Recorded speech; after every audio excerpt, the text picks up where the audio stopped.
y'all. This is your girl Shaquena coming to you loud, live, in the color. Hey, my people. Hey, my people. Welcome back to my channel. Thank you for liking, commenting, subscribing. Give me thumbs up, thumbs down. Thank you for sharing my videos. If you share my videos, thank you for telling your friends and family about my channel. I appreciate all the love. Welcome to my new subscribers. Thank you for subscribing to the channel. Thank you for giving me content. Thank you for giving me comments. Thank you for liking, giving me thumbs up, thumbs down. Thank you for telling everybody about my channel.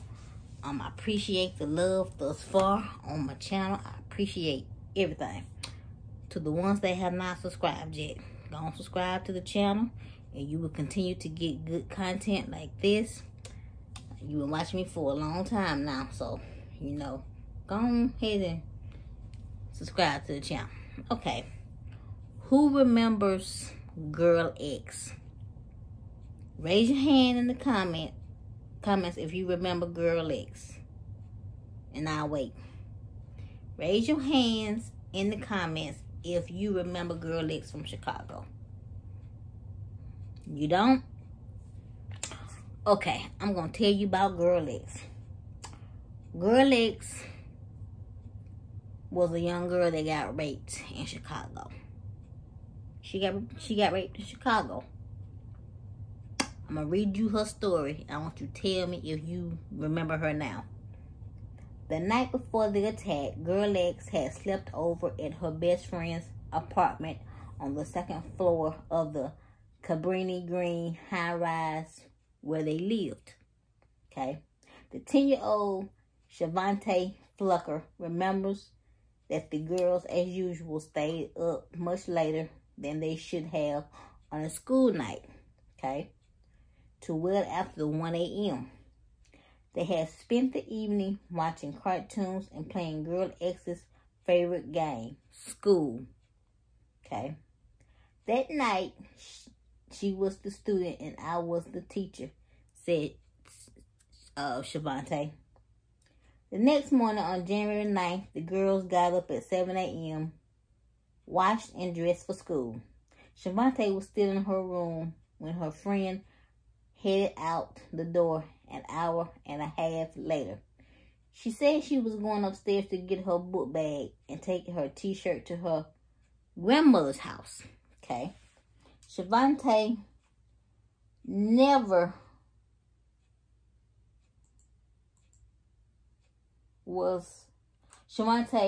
saw her 9-year-old friend again.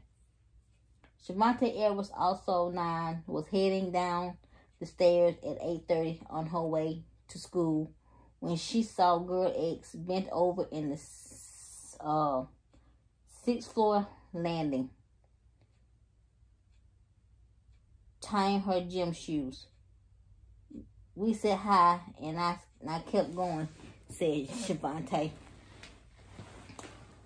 Apparently, just moments later, her friend was snatched from the stairwell just steps from her grandmother's door. Okay. Since then, the story of how the child who came to be known as Girl X was viciously raped, choked, and left for dead has spread far beyond the Chicago Housing Authority building at 1121 North La Brea Street. And last week, the story took a dramatic turn when a 25-year-old man who had lived in the building was charged. Okay. This story is old. Okay, the story is old. Okay. But the details of Girl X's life and the events leading up to and after the attack have, like her identity, remain largely untold.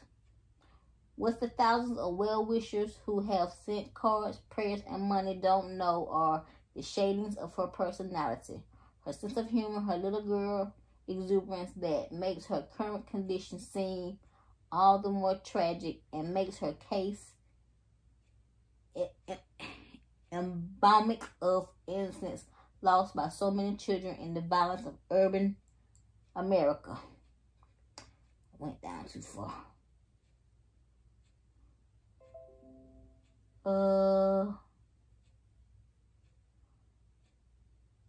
Okay, that portrait, stitched together from dozens of interviews with relatives, doctors, and friends, is what has made Girl X's large circle of friends miss her so.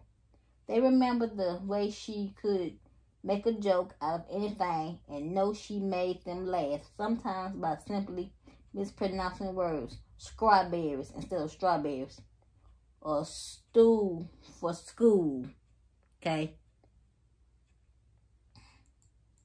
She is 100% goofy, said Shavante. She likes gross things, like sour cream potato chips with ketchup and bologna with syrup on it. Ew. Now in a private room at Schwab Rehabilitation Hospital, Girl X, who turns 10 on Sunday, struggles like an infant to relearn even the most basic things. Okay? Those who are with her say her mouth opens as if to make a sound, but she cannot speak. Her eyes glance across the room, sometimes seeming to focus on a visitor or an object, but her doctors do not know if she actually sees. Okay? Because she lay in a coma for several weeks, her hip muscles have contracted and she cannot straighten her body.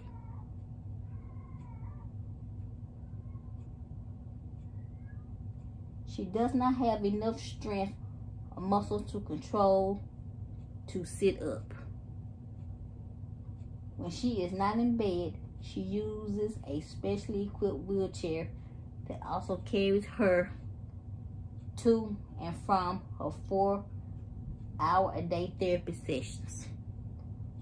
She is nourished through a feeding tube implanted in her stomach. Her mouth and throat muscles too weak to chew and swallow.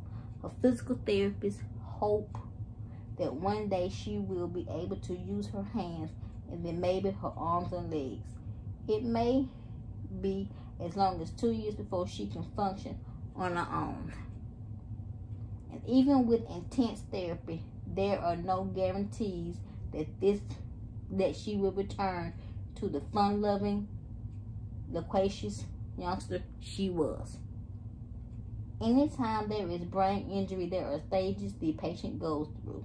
There is no way to know where they are going to stop or how far they will go, said Dr. Gail Spiel, Girl X's physician. We're taking it one day at a time and 1 week at a time. With the family, we are keeping our fingers crossed. Okay? Still, there are moments of hope. A week before Easter, the girl laughed when her grandmother leaned over her wheelchair and kissed her cheek. She laughed again when her mother gave her a teddy bear from one of the many Easter baskets she received. She just burst out laughing. That was the first time I had seen her laugh in a long time, said her grandmother, Zeta Bowler. Sometimes she doesn't want me to go. She gets tears in her eyes, and I can sense that she wants me to stay with her. Perhaps most encouraging, her doctor said, is that she has learned to communicate yes and no by using an electronic voice attached to her wheelchair. If she turns her head to the right, it releases a switch that says yes. When she turns to the left, the box says no. Okay?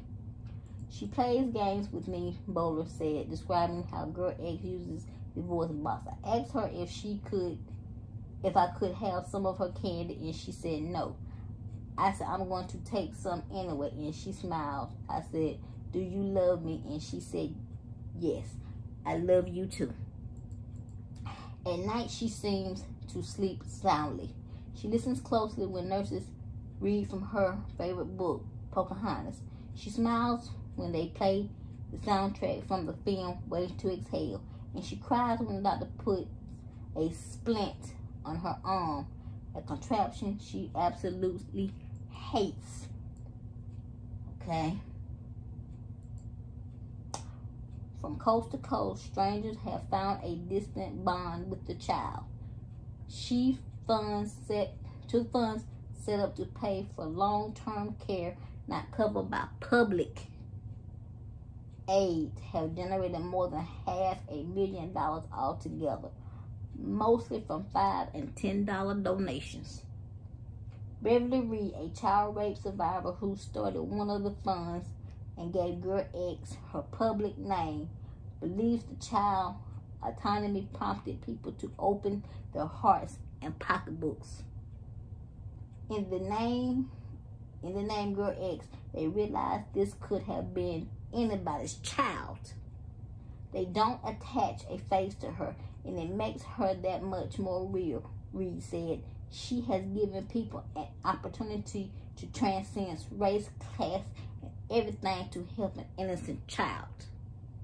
Who's this baby? Sharon Thompson had just gotten her 6 children off to school when the janitor knocked on her door, asked if anybody knew the baby lying in the hallway.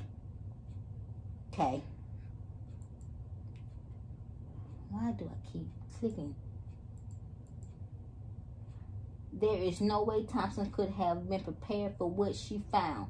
The little girl who often played with her children on the 7th floor landing they all call the ramp was lying face down and barefoot in a pile of dirty, melting snow, her tiny body snuggled against the graffiti-scarred concrete wall.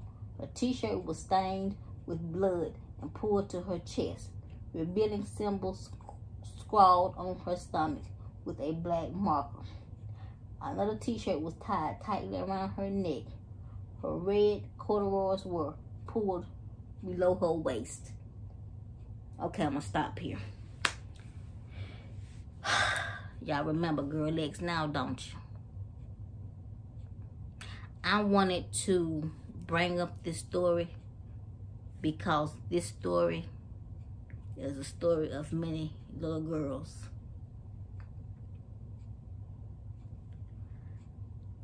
I remember when I first heard about this little girl, and it broke my spirit. It hurt my soul to know that somebody could do this to a baby, to a child that had not lived enough of her life. Now her life is a struggle. Her life is a struggle and a journey that no child should ever go through. And she's going through it. And it's hurtful to know that some coward took this child's life because she does not have a normal life anymore. She's not the little girl she used to be. She would never be able to have kids. She would never be able to have kids. She would never be able to have a normal life. She's going to have round-the-clock care for the rest of her life. And it's hurtful to know that somebody took advantage of this baby like this. And it's just hurtful. And yes, it's a black child. It's a black child. I'm just letting y'all know. She was 10 at the time. She could be well over in her 20s now. Her early 20s. Okay. She could be in her 20s by now. Okay. I want y'all to keep this young girl in your prayers. Keep praying for her. I will be giving y'all part 2 of the story. Because I don't want the thing to, end in the middle of me telling y'all the rest of the story. But I want y'all to comment down below and tell me what you think of the story thus far. Because this story needs to be told. I need for y'all to share this video because it is very very important that y'all share this story. Okay, this is just part 1 of Girl X. Okay, this is just part 1. I'm gonna give y'all part 2 tomorrow. Okay, and in the meantime and in between time, make sure you give me those big thumbs up. Make sure you like, comment, subscribe to my channel. Hit the bell twice to be notified. If you're an old subscriber, make sure notifications on. Share my videos. Like I always say, God only gives you one life, y'all. Please live it. Bye, y'all.